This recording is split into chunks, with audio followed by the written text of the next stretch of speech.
Skyshale 033, subject. Candle Cove local kids show? Does anyone remember this kids show? It was called Candle Cove, and I must have been 6 or 7. I never found reference to it anywhere, so I think it was on a local station around 1971 or 1972. I lived in Ironton at the time. I don't remember which station it was, but I do remember it was on a weird time, like 4 p.m.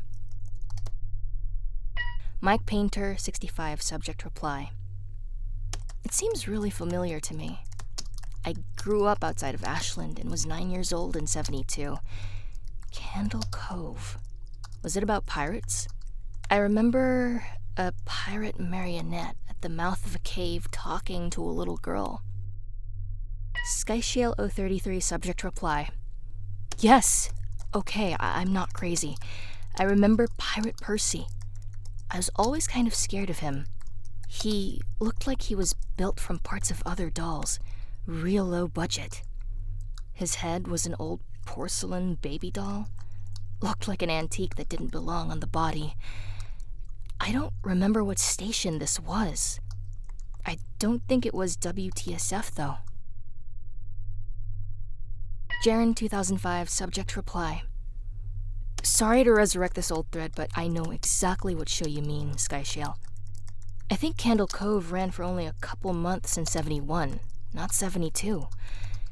I was 12, and I watched it a few times with my brother. It was Channel 58, whatever station that was. My mom would let me switch to it after the news. Let me see what I remember. It took place in Candle Cove, and it was about a little girl who imagined herself to be friends with pirates. The pirate ship was called the Laughingstock, and Pirate Percy wasn't a very good pirate because he just got scared too easily. And there was calliope music constantly playing. I don't remember the girl's name, though. Janice or Jade or something. I think it was Janice. Skyshale 033, subject reply. Thank you, Jaren. Memories flooded back when you mentioned the Laughingstock and Channel 58. I remember the bow of the ship was a wooden smiling face with the lower jaw submerged. It looked like it was swallowing the sea, and it had that awful Ed Wynn voice and laugh. I especially remember how jarring it was when they switched from the wooden/plastic model to the foam puppet version of the head that talked. Mike Painter, 65, subject reply. I remember now, too. Do you remember this part, Skyshale? You have to go inside. Skyshale 033, subject reply. Mike, I got a chill reading that. Yes, I remember. That's what the ship always told Percy when there was a spooky place he had to go in, like a cave or a dark room where the treasure was. And the camera would push in on Laughingstock's face with each pause. You have to go inside. With his 2 eyes askew, and that flopping foam jaw, and the fishing line that opened and closed it. It looked so cheap and awful. You guys remember the villain? He had a face that was just a handlebar mustache above really tall, narrow teeth.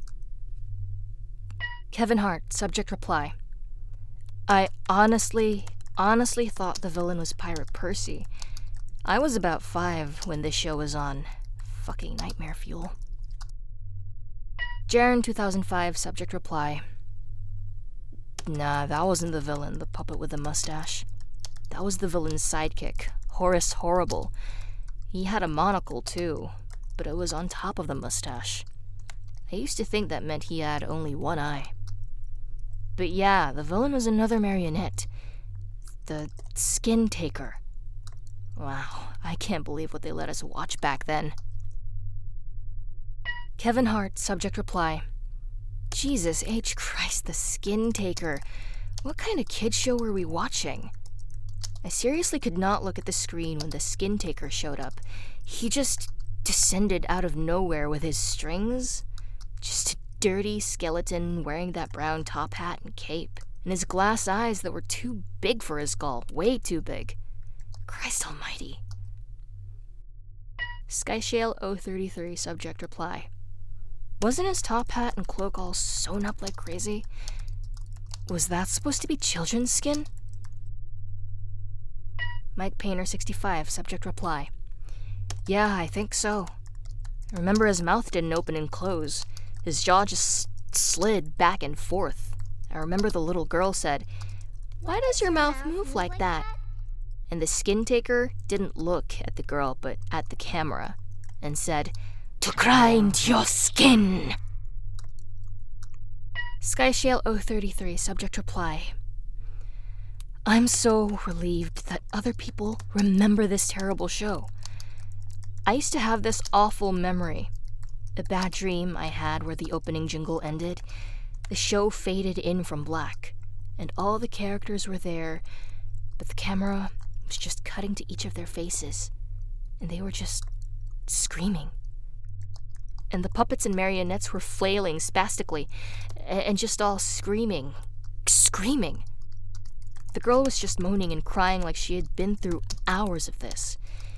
I woke up many times from that nightmare. I used to wet the bed when I had it. Kevin Hart, subject reply. I don't think that was a dream. I remember that. I remember that was an episode. Skyshale 033, subject reply. No, not possible. There was no plot or anything. I mean, literally just standing in place, crying and screaming for the whole show. Kevin Hart, subject reply. Maybe I'm manufacturing the memory because you said that, but I swear to God, I remember seeing what you described. They just screamed. Jaren, 2005, subject reply. Oh God, yes, the little girl, Janice.